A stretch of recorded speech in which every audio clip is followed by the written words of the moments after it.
Hello, welcome to motivational meeting, reading World Scriptures, quotes for happiness, message to billions, to empower a positive vibe for the day. Let's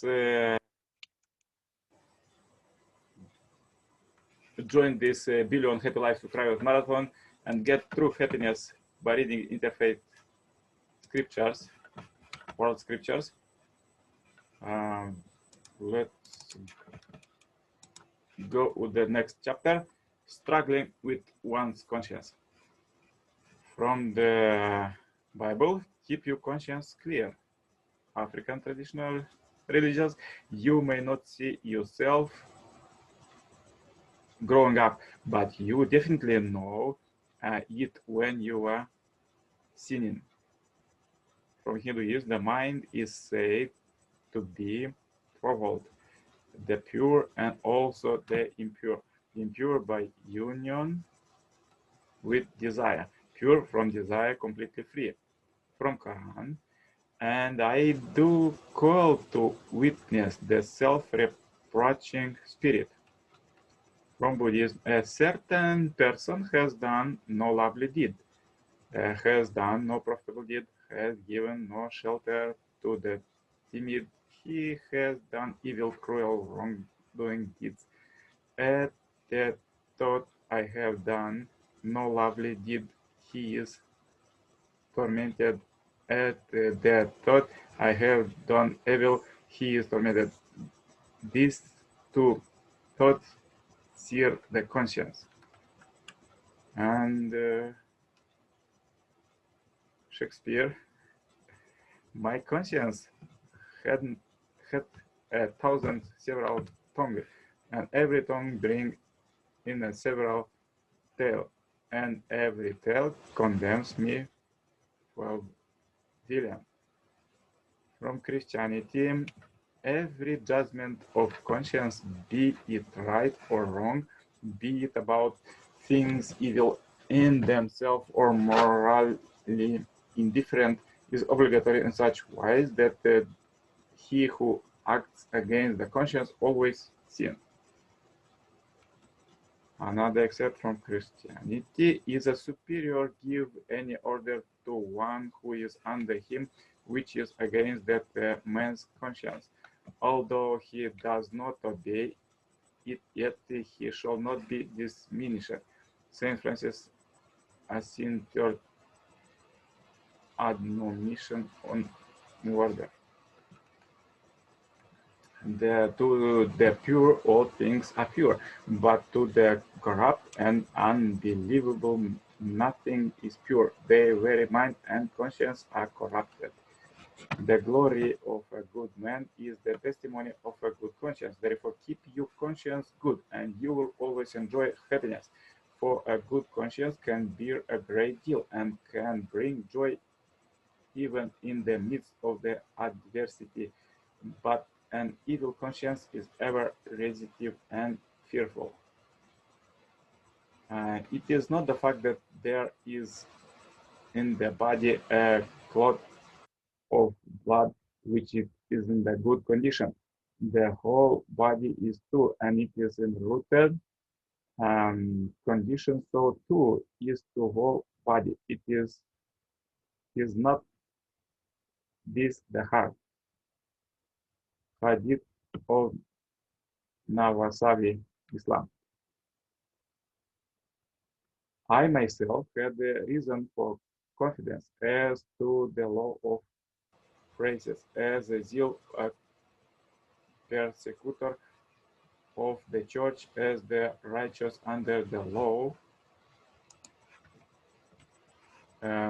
blameless. But whatever gain I had, I counted as lost for the sake of Christ. Indeed, I count everything as loss because of the surprising worth of knowing Christ Jesus, my Lord. Philippians 3:4-8. And then let's go reading the quotes from Messiah Second Coming, teaching of Samuel Moon. As he pursues his life, a person must attend his own deep mind. This is an ironclad rule of heaven. Heaven will punish a person who fails to follow his original mind order. Guilty conscience is evidence that you have broken the heavenly law.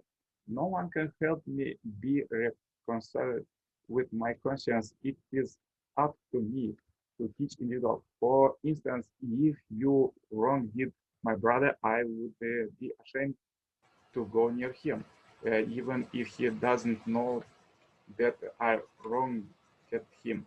My conscience already knows it because I feel pangs of conscience. I keep myself at distance, feeling all the while that I should go to him and confess. That is how the principle of heaven and earth operate.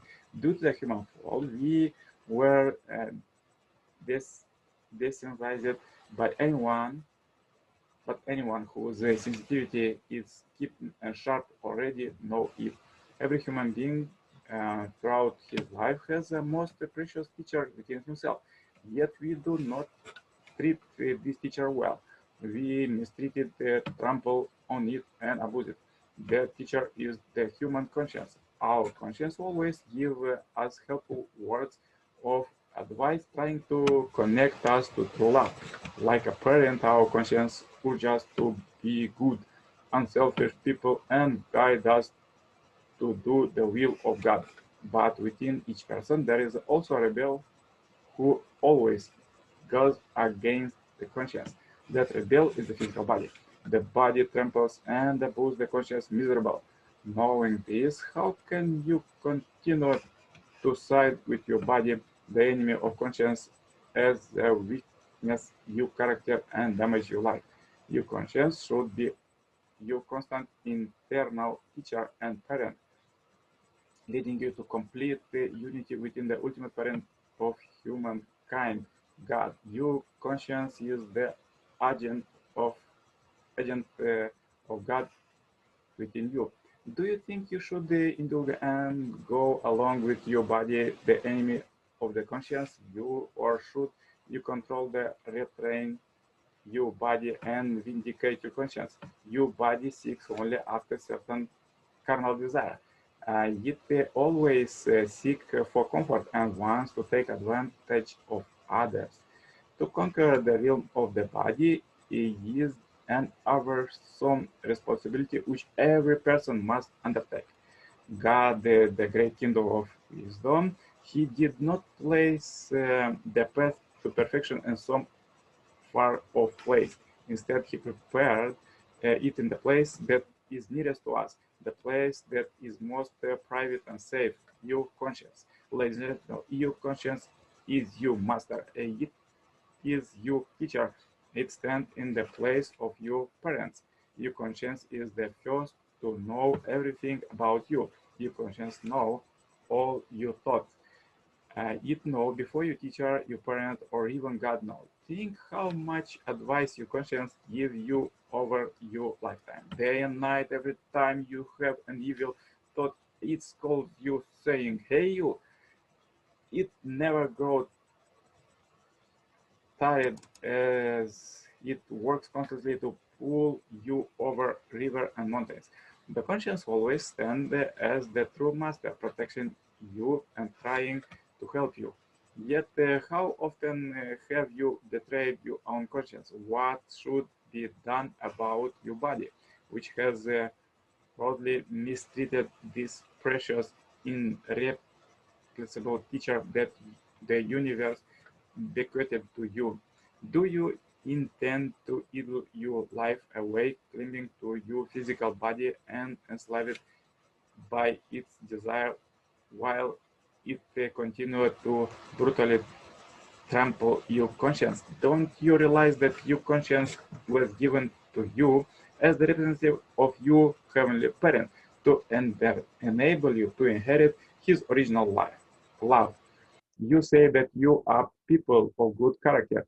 You are self-satisfied and believe that there is nothing wrong with your conscience. However, your conscience is asleep. Let's wake up our sleeping conscience. Let's wake up the conscience of the nation that sleeps in ignorance of God's heart. Let's wake up the conscience of humanity around the world that sleeps in ignorance of God's heart. Let's wake up the conscience of people who cannot avoid their fated encounter with the last days, that they might act in obedience to the will of God, who seeks to embrace heaven and earth and build a unified world. Is the religion we follow today capable to awake humanity's sleeping conscience? Do we have a philosophy that possess such content? When the conscience is awake, the shock, determination, and resolve that rush in must be strong, that in an instant it can properly rearrange everything in the world. It has no fear of this world or of death, who will dare to stand in the way of the power rising up from our conscience. No one can block it. Yes, so interesting and powerful. Let's go and read from the Word on the Final Step to Perfection, chapter Business Perfection. Business has become something that anyone can participate in, and there are so many choices that anyone can open a business in any area that they wish and serve people in their own way. It's a fact that everybody tries to earn money this day. People invent different business systems that make money for almost perfect functions, such as franchises. That businesses that survive and thrive are those where the entrepreneur is constantly working on perfecting their process to serve their consumers the best. When market business follow divine principles, they get lasting results. We see that many scientists and mathematicians became rich trading on markets.